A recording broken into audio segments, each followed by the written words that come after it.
All right, let's get to it, Barb. Thank you. You know, they could all see me standing right there, so the introduction was a little bit anticlimactic. I thought you were going to say, 5'4" from the University of Michigan. A point guard from Sterling Heights. Good stuff. I'll explain the sports background here shortly. We share that as well. But yes, number 3 on the New York Times bestseller list. She found that out last night. Higher than I've ever been, by the way. She is breathing very rarefied air up there, trust me when I tell you this. And she's still got a shot at number 1. Your book is doing great, so congratulations in advance. Thank you. I did have to call my mom and say, just how many books did you buy? And the answer is just enough. All right. You're born and raised in Michigan in Sterling Heights, went to high school there. And you had a very vital high school counselor who was, for you, life-changing. I did. I had a counselor named Adrian Allard, who now lives here in Ann Arbor, Michigan. And you never know, I think, the impact that you can have on other people, or especially young people. But Mrs. Allard was somebody who just believed in me. And she thought I could be, anything I wanted to be. And in, the 1970s and 80s, there were a lot of limitations on girls and our expectations about what we could do and what options were available to us. And she was constantly telling me that I could be anything I wanted to be. And that confidence in me gave me confidence in myself to be able to go out there and try things that, maybe I would have been afraid to do in the first place. So those of you who are teachers or you have young people in your lives, never underestimate the power of confidence that you show in young people. Love that, of course. From there, she goes to the University of Michigan. She took the counselor's advice seriously. She is only the second in the history of the Michigan Daily sports editor, female sports editor of the Michigan Daily in 1986-87, the first being Robin Wright, who's also probably well known to you. There's another surprise for you, who, by the way, was the sports editor when Bo Schembechler was in his first season and was informed that there's a little girl, quote unquote, out there who wants to cover the football team, and Bo had a reaction to that. But they ended up being great friends and great admirers, and through Bo, I met Robin Wright, and through Robin Wright, of course, I met Barbara McQuade, the second sports editor at the Michigan Daily, 86-87. What was that like for you, and were there still barriers you had to face at that time? I will say everybody was very nice to me, but most of my fellow staff members, most of the people I was dealing with at the athletic department were men, and they just didn't quite comprehend women in sports writing. And so they occasionally made jokes, they occasionally were dismissive, but I think they were trying to be nice. I think it was just the times, but it was a thrill. I happened to be the same age as Jim Harbaugh, so he was the quarterback of a wonderful season when we won the Big Ten championship, went to the Rose Bowl, lost sadly to Arizona State. But, my colleagues and I got to fly on the team plane, and we had a great time. And, sometimes there is benefit to being, oh, hello up there, and see you, hello. Exactly. That is a full crowd, by the way. To fix up my hair, Louise Chang up there with her camera. There are advantages occasionally to being, in the minority. Bo knew who I was because I was the girl, and so he would often call on me first when it came time to answer reporters' questions. So all in all, I was actually really treated quite well.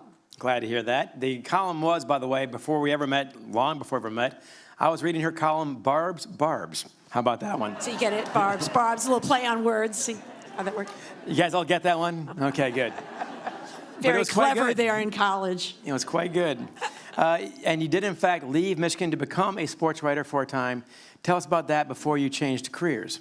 Yes, I worked as a sports writer in Rochester, New York, in a newspaper called The Democrat and Chronicle, and it was a wonderful experience. I worked with great people, and I was, low man on the org chart, so I covered high school sports, lacrosse, swimming, basketball. I covered, running races, fishing derbies, beach volleyball tournaments, all the stuff that didn't fit neatly into a particular beat, but I was thrilled to do it. Quick follow-up, beach volleyball in Rochester, New York. It is on the banks of the beautiful Lake Ontario. Thank you very much. Now we know. You switched to law. What prompted the switch to law? And then, of course, you go to Michigan Law School. I think that law and journalism were two things that had always interested me throughout my life. My first memory as of the news was Watergate. I was a young child when Watergate was in the news. I was just old enough to read, and I could see Watergate in the headlines of the newspaper every day. And I remember thinking, I must be too young to understand this because I know it's something the president did that was very bad, but I don't know exactly what it was. So one day I asked my mother, "What's Watergate?" And she answered, quite literally, "It's an office building." And then I was really confused. I realized I really am too young to understand this. But as I got older, I was fascinated by Watergate. I read All the Presidents Met, Woodward and Bernstein. And so I've always had this desire to hold accountable people who betray their trust to the public. That has been kind of a driving motivator all my life. And so that's what Woodward and Bernstein did with President Nixon. I think it's what motivated my work as a journalist. I think it also is what motivated my work as a prosecutor. Very good. You went back to Michigan Law School. Little fun fact, we would have been classmates, but I lasted 5 minutes at the law school, so literally 5 minutes. That's got to be a record, I think. Were we sitting next to each other? I'm sorry. No.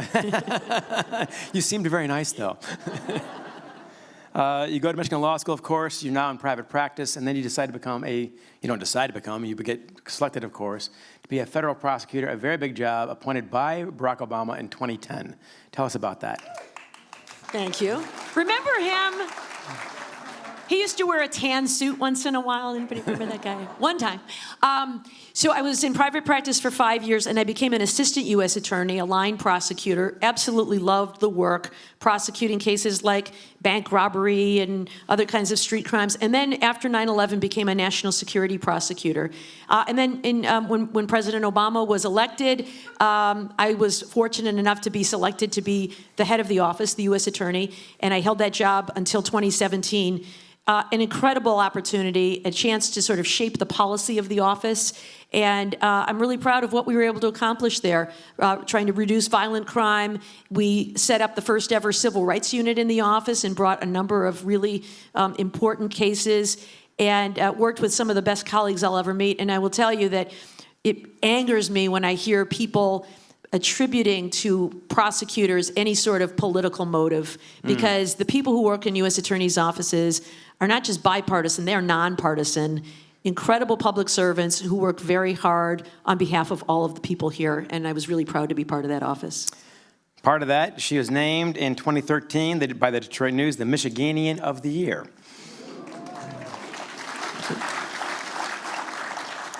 And I learned when I had her on my podcast, and it's bizarre that I'm mentioning my podcast, on your show, because on my show I always forget to mention my podcast, so I suck at marketing, but here we go. You had a few great things, a few lessons you learned in the process. One, say yes to opportunities that others decline. Tell us about that. Yeah, I think that to be able to do things that you might want to do, people have to know who you are and what you are about. And I think a mistake that many people make, especially lawyers, maybe even many women lawyers, is, we're busy. I'm just going to do a good job in my office behind closed doors, and that's going to speak for itself, and that's going to have to be good enough. But, people can't really give you opportunities unless they know who you are and what you are about. And so sometimes that means saying yes to, the grunt committee work that maybe nobody else wants to do. When there's an opportunity to, raise your hand, say, yes, I'll do that, volunteer. And then when people know not just, who you are, what you can do, but what you're about, that's when other opportunities will follow. And so I think a lot of the opportunities I got were because people were familiar with my work and were aware of what I could do that just wouldn't have happened if I hadn't volunteered to do some of those things.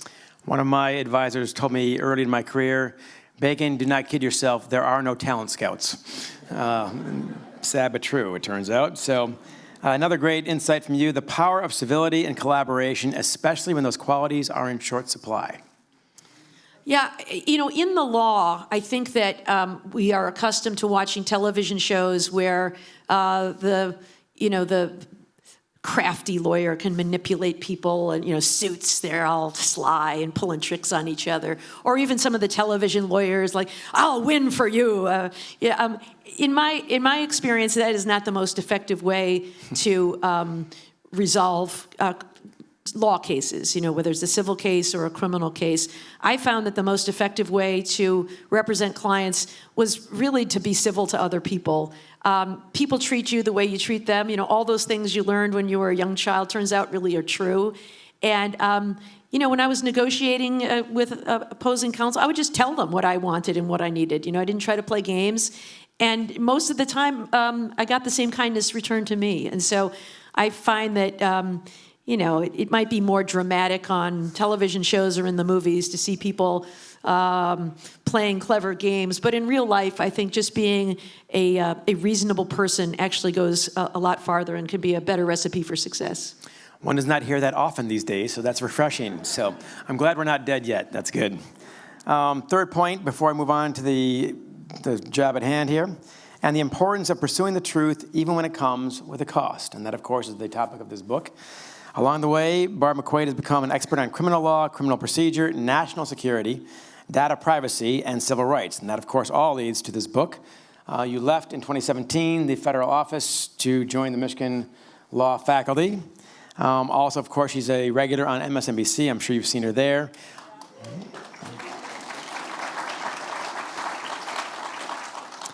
And I urge you to listen to this one, the Sisters-in-Law podcast.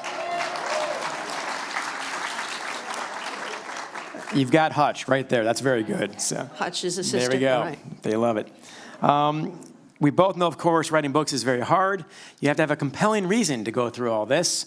What inspired you to write this book? Well, I was, back at the law school, which I love. I'm so thrilled to be teaching at Michigan Law School. I loved my work at the Department of Justice, and when I left, I thought there are very few institutions I love as much as the Department of Justice, and the University of Michigan is most certainly one of them. And one of the great things about being a law professor is you actually have the space to write and to think without the day-to-day press of business that I had as a prosecutor. The work in disinformation really came as a result of my background in national security. I teach this course in national security and civil liberties, and since 2018, one of the things I've been teaching in the course is the Mueller report. This was Special Counsel Robert Mueller's report on Russian influence in the 2016 election. And I think in the media, the Mueller report is often framed as being about Donald Trump. And it's really not about Donald Trump as much as it is about Russia. And that is the part of the report that I teach to my students. And in it, it really talks a lot about Russian disinformation and influence campaigns.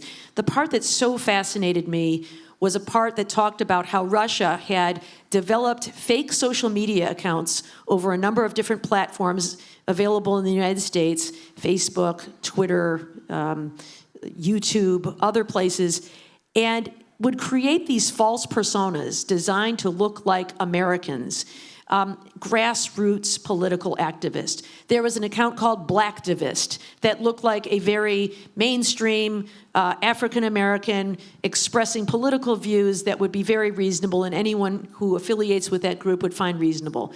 There was another called United Muslims of America, same. Another called Tennessee GOP that looked like grassroots activists in the state of Tennessee. Another called Heart of Texas.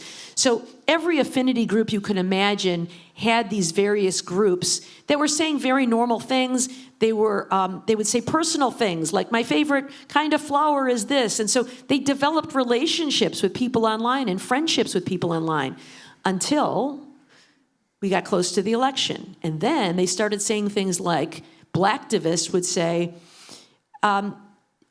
Hillary Clinton has never done anything for our community, and we should make sure we send her a message on election day by not showing up. We'll teach her to take us for granted. And the same with the Tennessee GOP, who said things like, a vote for Hillary is a vote for the devil. A vote for Donald Trump is a vote for Jesus. Some things like this. And so people had been led to believe that these were Americans just like them who shared their views and their interests. And instead, it was some guy in a hoodie in a boiler room in St. Petersburg, Russia.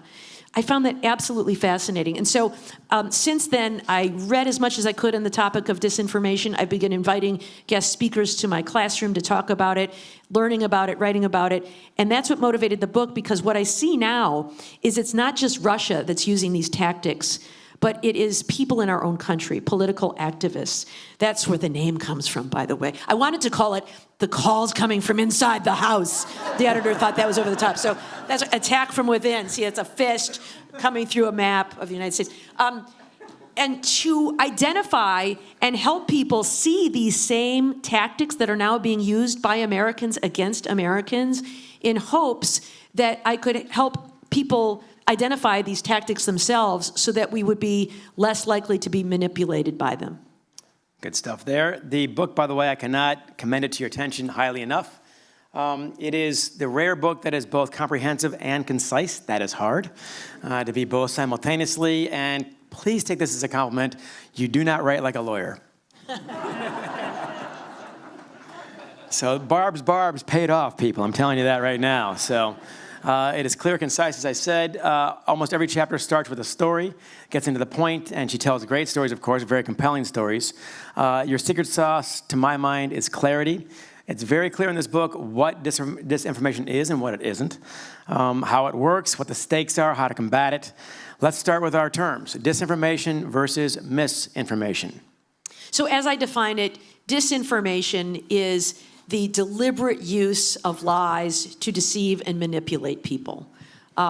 Misinformation is sort of its unwitting cousin. So when some of us see disinformation online or hear it from a friend, we repeat it. And so we are spreading misinformation as an unwitting conduit. And it's really easy for this to happen. I'll tell you a story, John, about a time when I, believe it or not, I was a purveyor of misinformation, but we all can be so easily. I saw a story online that said Patrick Mahomes, the great quarterback for the Kansas City Chiefs, Super Bowl champion, said he was refusing to take another snap for the Kansas City Chiefs until they changed their name to something that was not offensive to Native Americans.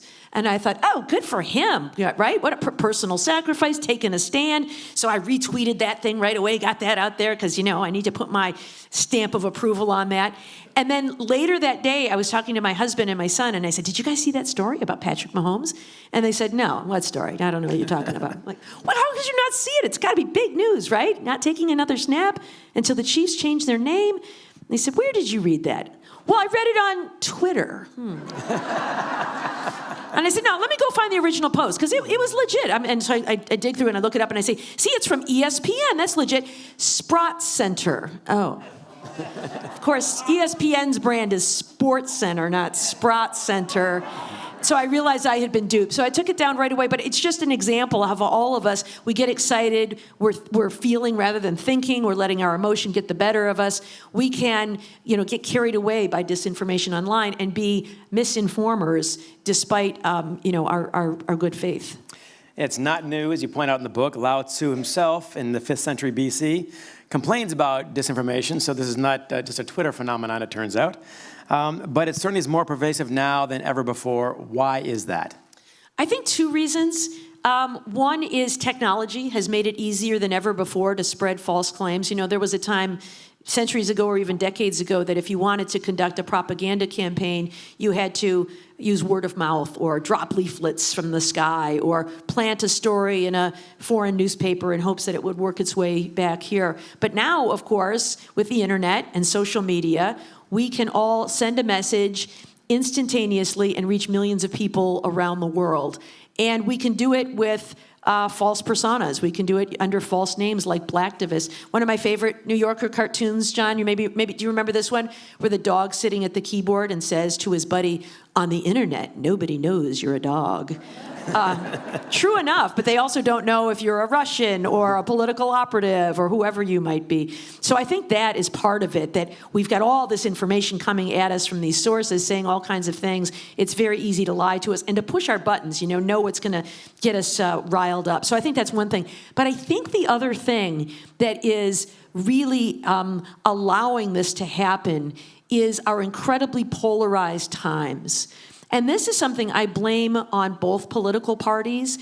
In the 1990s, I think it was Karl Rove was the first to kind of decide this was a successful strategy. It used to be that politicians looked to cultivate the swing voters in the middle, the moderates, and he decided what's actually more effective is let's try to get better turnout from our base. And how do you do that? By riling them up.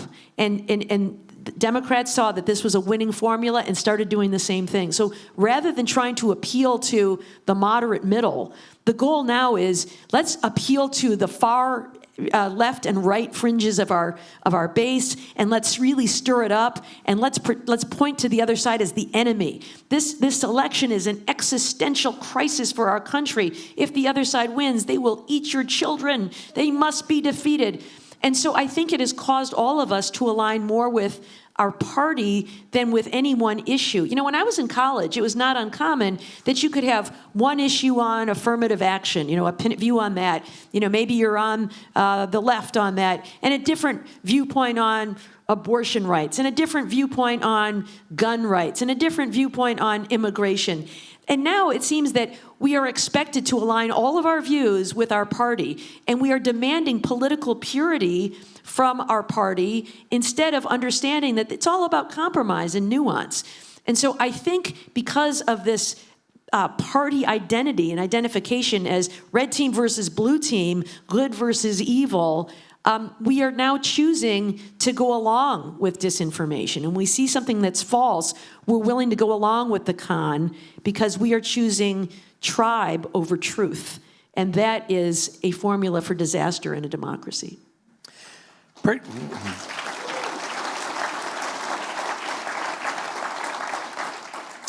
Pretty direct on that front. One of the great strengths of the book is how you clarify the tactics being used, some that we're aware of, some you might not be aware of, including the authoritarian playbook. Please walk us through that. Yeah, so, you know, throughout history, Stalin and Hitler and Mussolini used many of the same strategies that we are seeing today. One is to portray society as in a state of decline, to focus on all that is bad instead of anything that is good. So, you know, Hitler certainly used this after World War I when, you know, Germany had been defeated, and just focusing on all the bad things, the economy, national pride, we are at a low ebb, and then finding someone to blame for that, to scapegoat others. And you know the reason that everything is so bad in Germany, of course, is because of those Jewish people, and that is our enemy. I think now what we're seeing is, you know, an explanation for why everything is so bad. American carnage, everything is bad, our country is going in the wrong direction. And people feel it because if you are in a lower socioeconomic bracket, you feel like you do not have a life that was as good as your parents before. And rather than acknowledging that we have the highest CEO salaries in the history of the country, we have a huge wealth disparity in income among other people. We've sent many good jobs offshore, overseas. All of these things account for economic challenges for people. Instead, let's blame the immigrants. Let's blame the woke. Let's blame the LGBTQ community, who, by the way, want to groom your children for pedophilia. So it's the same, you know, let's prey on fear. Let's talk about declinism. Another is normalizing violence, making violence okay. This was certainly done against Jewish people in Nazi Germany. You know, people were made to scrub the streets, and then people would jeer at them to treat people and normalize this idea that Jewish people were less than human. And now we see some of the same things with normalizing violence against public officials, going after people from Governor Whitmer in our own state, who became the target of a plot to kidnap her, to Secretary of State Jocelyn Benson, who had her home surrounded after certifying the election in 2020, the Maine Secretary of State, who removed Donald Trump from the ballot and had her home swatted. After Donald Trump complained about the FBI searching his home at Mar-a-Lago, accusing the FBI of planting evidence, which he later said he had every right to take from the White House, and admitted that he did. You know, a man breached an FBI office in Cincinnati with an assault rifle. So when we are stoking all of this violence and normalizing referring to the press as the enemy of the people, and you know, another tactic that Hitler used, he referred to the press as the Lügenpresse, which means lying press. Donald Trump calls it enemy of the people, undermining all potential critics, the press, the career public civil service, the deep state, anybody who might tend to go against you, courts, Judge Engoron in New York and his law clerk and Judge Chutkan in the federal system, they're all engaging in election interference, and they're all a kangaroo court and they can't be trusted. All of these potential critics need to be neutralized so that when the inevitable criticism comes, you can say, see, I told you all along, they just had it in for me. All of these tactics are things we've seen before in history. She spells them out wonderfully in this book, including, you mentioned declinism. And I like to think I'm above this kind of thing and circumspect and so on as a journalist, but I bit on some of that. And the declinism, for example, you might not be aware that violent crime, poverty, and infant mortality rates have all still been steadily going down for decades. And that's not what we hear, of course. So I tend to believe that in the last 5-10 years, those gone up. It's not true. And you laid out the facts there. So the big punchline, of course, here is what are some solutions that you suggest? Yeah, so the book has a chapter on solutions, things that I have sort of curated from a lot of different sources. And I guess I won't go through all of them, but I'll just put them into two different categories. One are things that we can do together through our government, and the other is things that we can do as individuals. So at the government level, there's a lot we can do to regulate social media, which has been allowed to grow completely unchecked since its inception. It is governed by a statute passed in 1996 when there was no such thing as social media, when Congress passed a statute, Section 230 of the Communications Decency Act, and it provided legal immunity for anything that appears on social media. Now, in its infancy, it allowed a lot of innovation in social media, which is why we have all these big tech companies in the United States, which is probably a good thing. But, in 1996, we didn't really know what the internet might become or what social media might become. It's sort of like raising a baby alligator in your bathtub. It's adorable when it's first young and can't do anything, and then at some point you realize it's turned into a man-eating predator. And you got to do something different, right? You got to change the way you're dealing with it. So I think I would not completely eliminate all immunity for social media platforms, because I think we want them to continue to exist. But I think we could do some things to check them. For example, one thing, there was a whistleblower for Facebook a couple of years ago named Frances Haugen, and she testified before Congress and said, it's not the content, it's the algorithms. And these are these computer programs that are designed to tell the content what to do. And what she said is Facebook was deliberately elevating content that was designed to generate outrage, because the more outraged you were online, the longer you were going to stay on the platform. And the longer you're on the platform, the more eyeballs look at advertisements, and the more advertisements are seen, the more money Facebook makes. And so they were manipulating us for profit. There is no reason we couldn't pass legislation that would forbid such algorithms, or at the very least, disclose such algorithms and require transparency so that at least we know when we're being manipulated.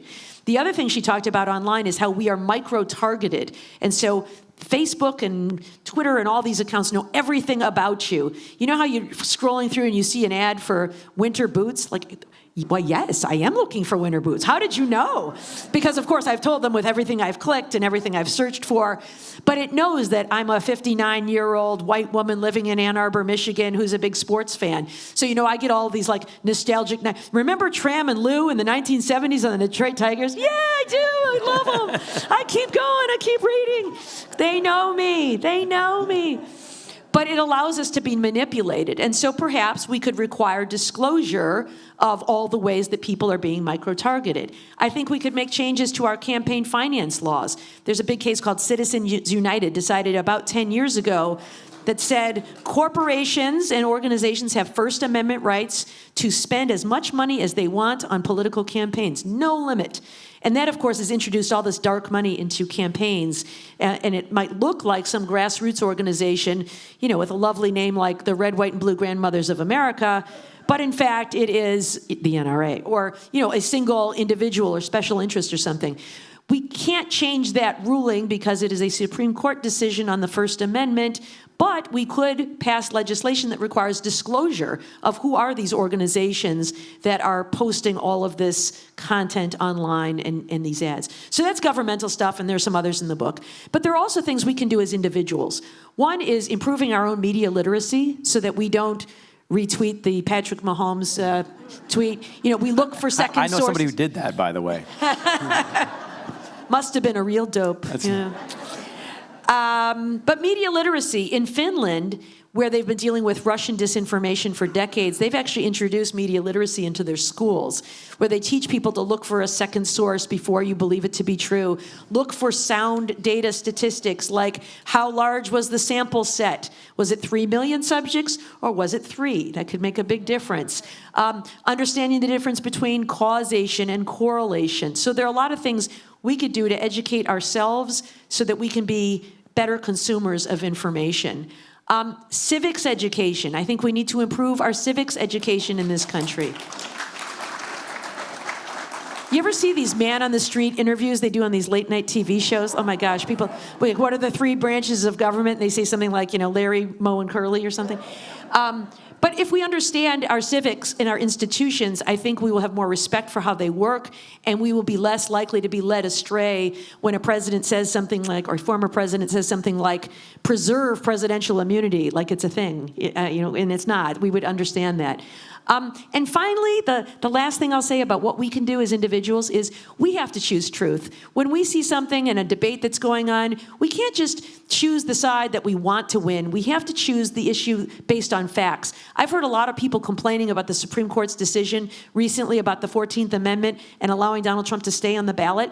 I think they got it right. I am no fan of Donald Trump, but I think we have to be willing to look past the facts, not just the outcome, not just is this decision for or against Donald Trump? It is an interpretation of a really complicated provision of the Constitution. And I think it is just so tempting when life is complicated to just rely on proxies we trust and say, I'm going to choose my side. I'm on the blue team, so I'm all in on blue. We have to think for ourselves and think independently if we are going to be a country of self-governance.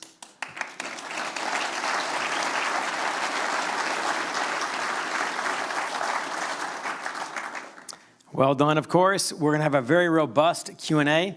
When she mentions Citizen United and you have a very strong opinion, we've got a very well-read crowd here, it seems like. I'm used to sports, where the Spartans or the Buckeyes would get a strong reaction. So here at Citizen United. Before we get to that, however, so have your questions ready. What do you hope readers will take away from your book?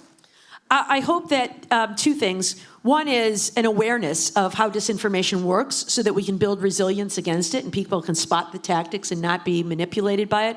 But the other is this idea that we have to demand truth and we have to conduct ourselves accordingly. We can't just choose political tribes. We have to demand truth. We cannot really succeed as a democracy without truth, and we need to commit ourselves to it. Well done.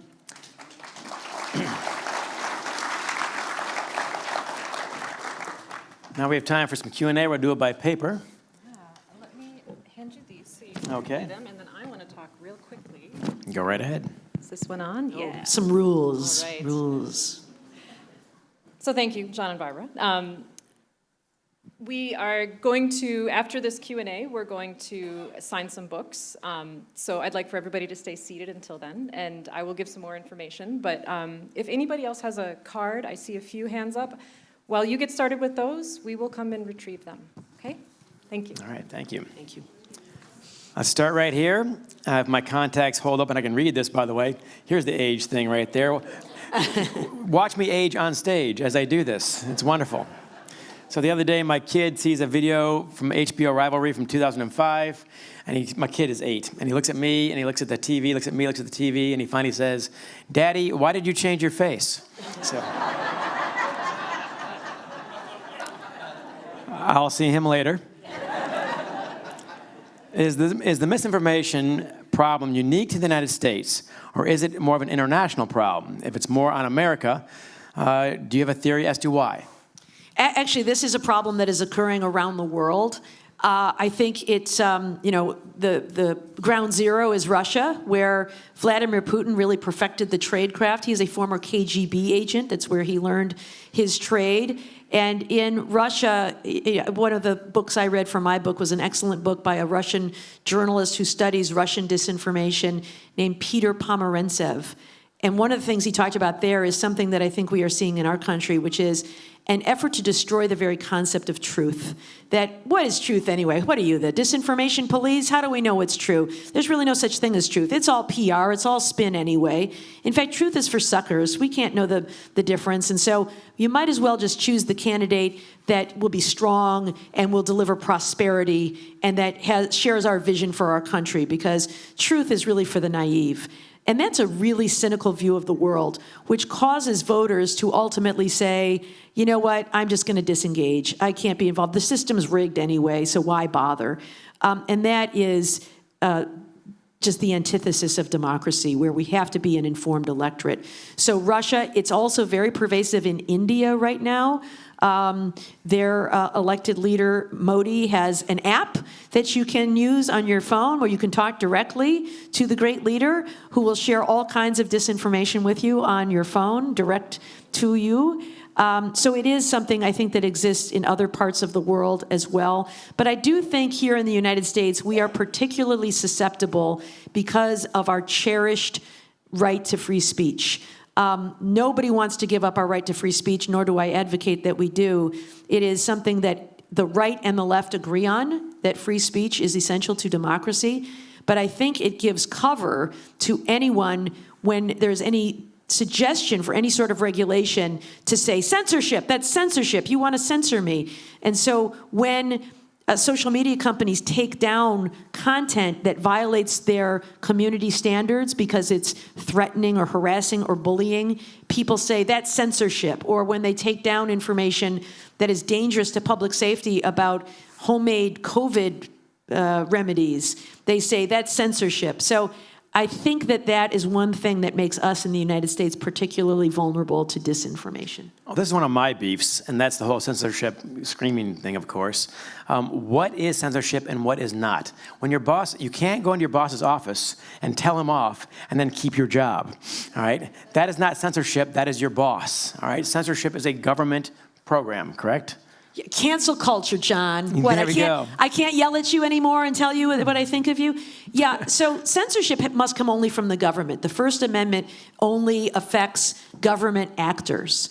And so if Twitter or X or Facebook or Instagram wants to remove certain content, they are private actors.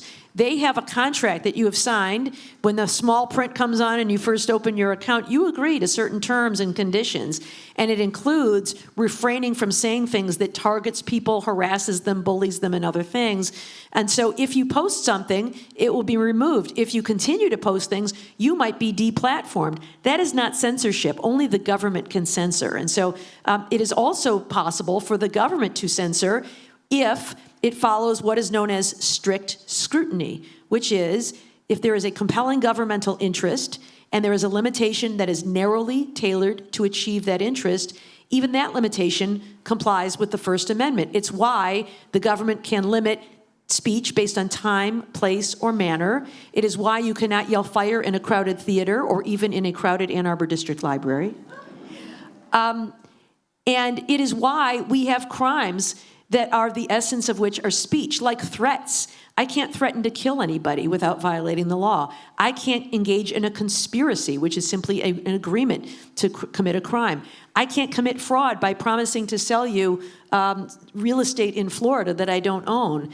What? It's just speech. First Amendment, right? No. There are laws that prohibit crimes based on speech because they meet that definition of strict scrutiny. Well done there. By the way, the fire in a crowded theater, for you history buffs, 1913 Italian Hall in Calumet, Michigan is where that theory starts. And I know that because my next book is on the Edmund Fitzgerald and it matters. So how about that? But sad story there, to say the least. But the point is, there are legitimate legal curtailments of First Amendment, which have always been the case. That is not new. And by the way, if you get online, her book is only about 9-10 days old, and you've already been accused of wanting to kill the First Amendment. True or not, Barb? Yeah. You know, there's something very meta about disinformation, about a book about disinformation.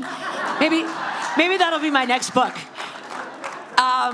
Yeah, no, there's been a couple troll campaigns, and it appears to be very coordinated. It says, McQuade calls herself a law professor, and she wants to abolish the First Amendment. Not true. The other thing I've been opining on is that the right to a speedy trial belongs to both the defendant and the public. Back me up here, Susan Heiser, law school classmate. 100% true, Supreme Court case law, federal statute, and yet I've seen again and again, clearly a coordinated campaign, that she calls herself a law professor and former prosecutor, and this is wrong. And it's really interesting to see people coming out of the woodwork to discredit me. So I must be doing something right with this book. That's what I think.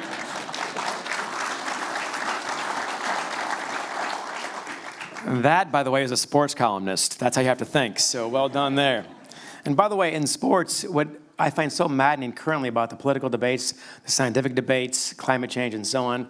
Look, in 2016, of course, the debate is in Columbus, Ohio, was the Buckeye player short or not of the first down? I've seen enough photos of this, more than Zapruder and JFK, I swear to God. And you really can't tell. I can't tell. I can see some photos say yes, some say no. I can, yeah. Forgot where I was, didn't I? And he was short. I just want you to know that.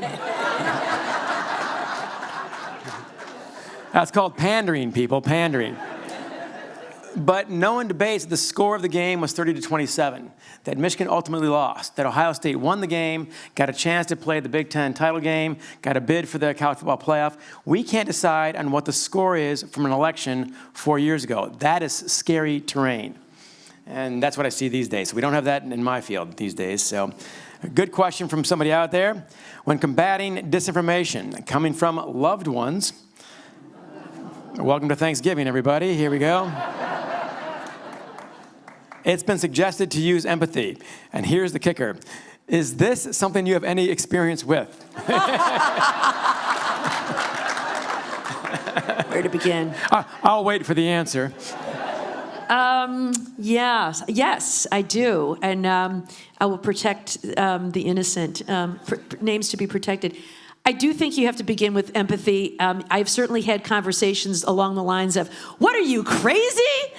How could you possibly think that? And I can attest that it is not an effective strategy. I think, and I don't know that people can be convinced who are, we are wired to be stubborn.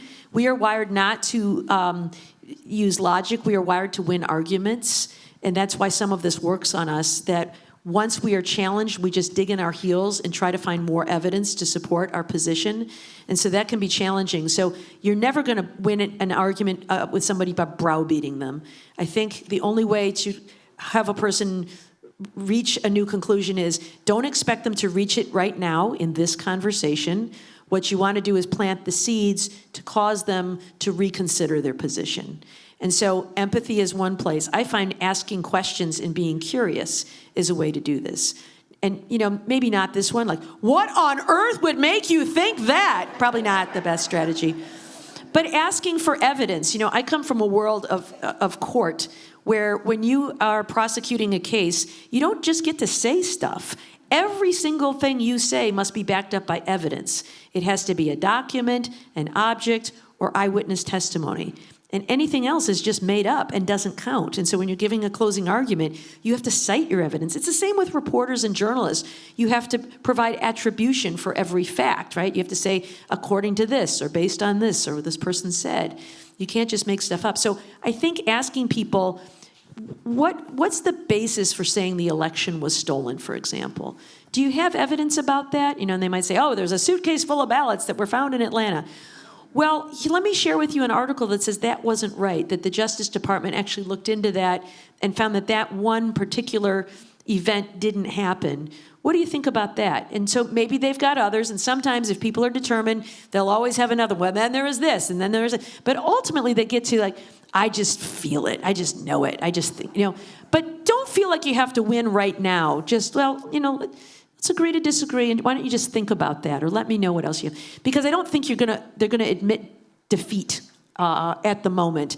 But if you can just get them rethinking and reconsidering and take the long view, maybe you can get them to question the evidence before they reach a conclusion.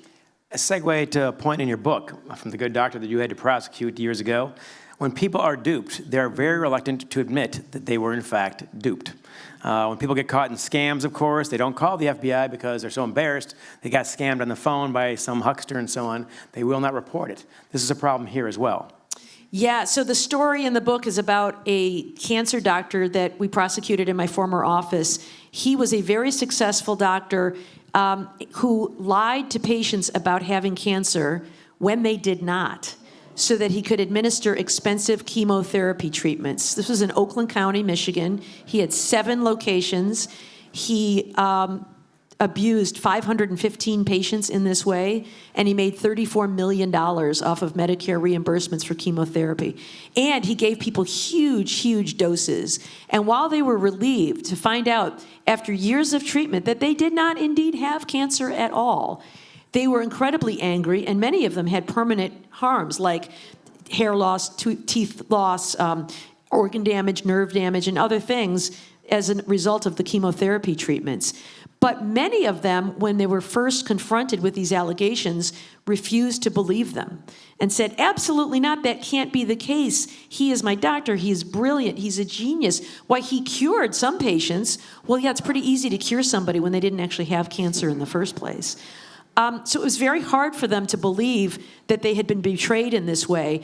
And then we also saw with people who are victims of other kinds of crimes, investment schemes and other things, they often didn't want to report even to their own family members because they were embarrassed that they had fallen for this. And so one of the things we need to do is to let people know it's not their fault that they were duped. That a very bad person did a very bad thing to them, and many people have also been victimized in this way. You are not a fool, you're not a victim, or you are not a dupe. You are the victim of a real crime, and the wrongdoer here is the perpetrator, not you. Well done. For example, by the way, a very smart friend of mine once believed that Patrick Mahomes...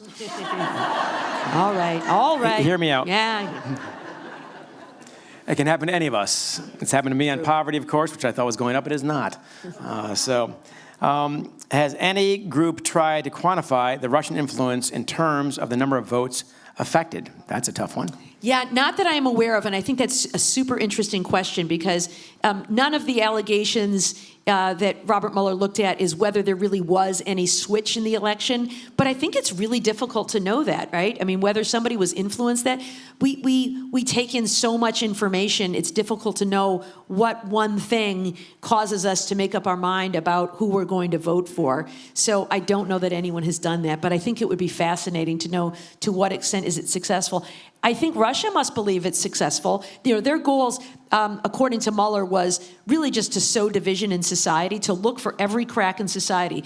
Gun rights, immigration, LGBTQ community, abortion rights, and drive a wedge through that was their goal. But he did conclude that it was also their goal to favor Donald Trump against Hillary Clinton. And so to what extent was it successful? I don't know whether that had an effect on the outcome of the election, but I have to believe at least a little, but I don't know that we will ever know the actual quantifiable number. Be a good research project for any graduate students out there. You're welcome. Yeah. Well, the cruel paradox, I was a Soviet history major for a while at Michigan. They've been trying for 100 years, the Soviet Union and the Russians, of course, to overturn Western society. And after World War II, et cetera, and all the Cold War, Korea, Vietnam, and whatnot, who knew that Facebook would be the place where we'd lose? So that's a bit horrifying there as well. Here comes a very upbeat... Oh, love upbeat. Irony, by the way, is tongue-in-cheek. But anyway, of your list of proposed solutions, which have even a faint chance of coming to be? I think plenty of them do, actually. I think at some point, a majority of our country will recognize that social media needs to be reined in. I mean, I think whether you're on the left or the right, I think there's a recognition there that it has really spiraled out of control. It's really difficult right now for us to get anything done in Congress because of all of this polarization. So many members of Congress would rather fight with each other than solve real problems. And I think, I am a believer that the pendulum moves back and forth, and at some point, the people will take back their power and demand that our members of Congress actually get work done. But I think there's enough political appetite to do some work when it comes to social media regulation. So I think that's something that we can do. I think media literacy and civics education is something that most people can agree on. I think that's something that we can achieve. Things like campaign finance reform is a tough one because there are people in Congress whose bread is buttered with the status quo, who are very resistant to changing the status quo. And so that can be a little bit tricky because there is some entrenched power there that wants nothing to do with changing the rules. So some are pie in the sky, but you have to aim high if you want to achieve anything. One of my mentors at Michigan Law School was a professor named Yale Camisar. Sure. Got any Michigan law grads in the crowd? Look, anyone who's shuddering right now absolutely knows who he is. He was one of these really scary law professors. But he is sometimes referred to as the godfather of Miranda. You know, the Miranda warnings are those ones you hear on television. You have the right to remain silent. You have the right to... He wrote about that, and he just kind of made it up. Like, wouldn't it be good if we had this? It's nowhere to be found in the Constitution. Those words are not in the Fifth Amendment. But the idea behind it is, if we're going to knowingly waive our right against compelled self-incrimination, we ought to be warned about it before we do that. Because otherwise, you'll have, knowledgeable people will invoke their right against self-incrimination, and people who don't know better will confess to crimes. And so wouldn't it be great if we had this thing? And he really just made it up. And eventually, people started talking about it, started arguing about it, and it became the law in the case of Miranda versus Arizona. And so I think it's worth having a few pie-in-the-sky ideas because it might be just crazy enough to work. Right. How does misogyny influence disinformation? Oh, absolutely. I think that there is a lot of communication online that is based on hate and fueled by hate, whether it's misogyny, whether it's racism, whether it's homophobia. There is an awful lot there designed to drive wedges between groups in society. And I think a lot of the disinformation that's out there is designed just to outrage us. I saw something online today, and because of the work I'm doing, maybe I've become too skeptical, but it was this post, I don't know if anybody else saw it, and it was a prom date with a white girl and a black boy who are, 16 prom dates, and it said, "This is what my father said to me when I showed him my prom date," and it was horrible racist stuff, like, "How dare you, you're dead to me, I'm cutting off your phone," insulting the date with every, horrible slur you can imagine. And I saw it, and maybe it's real. I think it's not. I think it is designed to provoke outrage on people who are offended by racism. My first thought is, what a horrible father, this white man who's a racist, who's saying all this awful stuff. But I think it's probably just there to push my buttons. I mean, I got it. I don't know if anybody else got it, but, I'm a progressive white woman aligned with the Democratic Party who is very likely to take this bait and be outraged and retweet it and spread it. And I think a lot of the stuff online is deliberately pushing our buttons, this racist stuff, sexist stuff, homophobic stuff. And there are people who want us to be fighting with each other. And so I think refraining from taking the bait, like my first instinct was, this is awful, I gotta talk about how bad this is. And I did nothing. I was inclined to say, I think it's fake, but it might not be, it might be real. And so I think just my advice is to not take the bait there because there are forces out there, whether it's Russians or U.S. political operatives trying to drive wedges between us. A lot of this content that we see online is manufactured to generate outrage. And don't even get me started about AI. All right. How does the historic pamphleteering compare to the blogging and online essayists to influence perception of the news? We're going back to Jonathan Swift, of course, and that era, of which he has written, by the way, in this book. Yeah, so, certainly, there's the old adage about lies can travel around the world while truth is still putting its boots on. We love a good lie, right? A good lie is salacious. It's exciting. I'm going to talk about that. But it's not newsworthy to say that the librarian showed up to work today on time. Accurate, not really terribly interesting. So, something more salacious is what is far more interesting. And so I think those human instincts are the same from the dawn of time. Our willingness and our eagerness to buy into a good conspiracy theory has not changed. But I just think that the method of communication is what has changed. It allows more people to see it more quickly. But one of the chapters in the book is kind of the cognitive biases we all have that allow us to be manipulated by these tactics online. And one of them is our willingness and actual desire for conspiracy theories. Like, we love conspiracy theories. We love them. JFK Jr. is still alive, John. Did you know that? He's gonna be Donald Trump's running mate. I read that.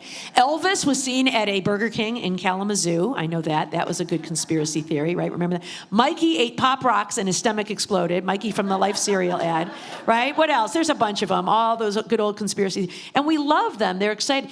But we are wired to believe them because we have been trained to look for patterns in things because that helps us to process the world. If we see gathering dark clouds, we conclude that that must mean a storm is coming. We better get inside to protect ourselves because the world's a big, scary place. And so we've learned to put together clues to make sense of it, to protect ourselves from those things. But it is what makes us very susceptible to conspiracy theories like COVID. That didn't just happen, you know. Somebody invented it in a lab to spread among all of us. It's easy. We are very susceptible to that. And because people know that, they use that to manipulate us. So I think whether it's, you know, back centuries ago or today, we are still these imperfect human creatures that fall for a good con from time to time. Well said. Before I close out, please tell us about your blog, of course, Sisters-in-Law, and where else these folks can find you online and on TV. So we have a podcast. It's called #Sisters-in-Law. We record every week. And thank you for that smattering of applause. Golf applause, I suppose. There's a sports reference for you. But the other sisters are Jill Wine-Banks, a fabulous former Watergate prosecutor who brings a great historical perspective. Joyce Vance, who's a former U.S. Attorney I worked with in the Department of Justice. Thank you. And Kimberly Atkins-Storr, who's a columnist for the Boston Globe, also a lawyer originally from Detroit. We all got to know each other as legal analysts for MSNBC, but we found ourselves frustrated by the format. You know, I enjoy my ability to comment there, but you get about 5 minutes to talk about really complex issues. So we thought it would be great to have a podcast where we could do a deeper dive on these things. So we talk every Friday about the legal news of the week, and the podcast drops every Saturday morning. So I hope you'll listen. #Sisters-in-Law. And I just want to, before we close, give a compliment to John U. Bacon here. I've read most of his books. They're excellent. I'm sure you have too. I'm a big sports fan. I love his sports books. But John gave me great advice about writing a book, which I'll share with you, which was, don't try to polish every word in your first draft. Think of it as a draft. Write the book and then go back and polish it. And it was incredible advice, John, because I was doing exactly that. I was making the best chapter 1 you have ever read. But I kept going back and back and back and back and polishing it. And he said, just write the book and then go back. And it was the best advice ever, because once I started, the book really just started to flow, and it came out and I had a draft. And then from there, I was able to, you know, polish it up. So I thank you for your help in writing the book. Very generous with your advice.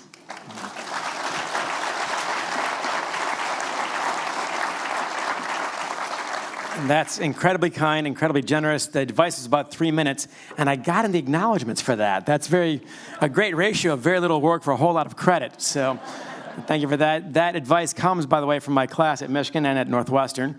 When I explain to them, when you start writing books, you realize everybody's first draft stinks. Where writer's block comes from is you think it's not going to. All right, everyone's first draft stinks, and I tell my students, everyone's first draft stinks. Your problem is you just turned yours in. So there's your C. And if you want to get it better, come see me at office hours. That's a good idea. So she took the advice very well. It is smooth throughout the book. You can tell that each chapter has gotten a lot of TLC, and that is very rare, especially in a first-time author, who is now, of course, number 3. I want to give praise, of course, to Barbara McQuade, who's obviously lovely to talk to, a great mind, great legal mind, but also to you. It is a special place, by the way, when the national champion softball coach comes down to hear the Michigan law professor at a venue like this. This is why I love Ann Arbor and the University of Michigan.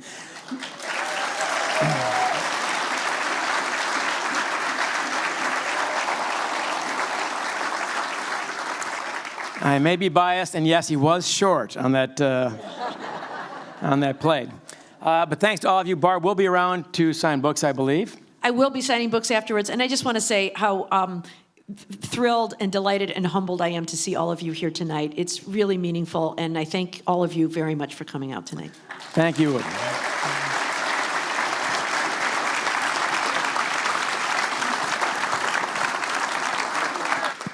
So we are going to do a signing line, and this is where the books are going to be signed. There are still some for sale back at the literati table in the back. We're asking folks to start the line here, and it's going to go to that gray wall there, and then snake left to the doors. We're asking 2 books per person, first name only. And we will bring around a Post-it that you can write your name on so that you can hand it to Barbara and she can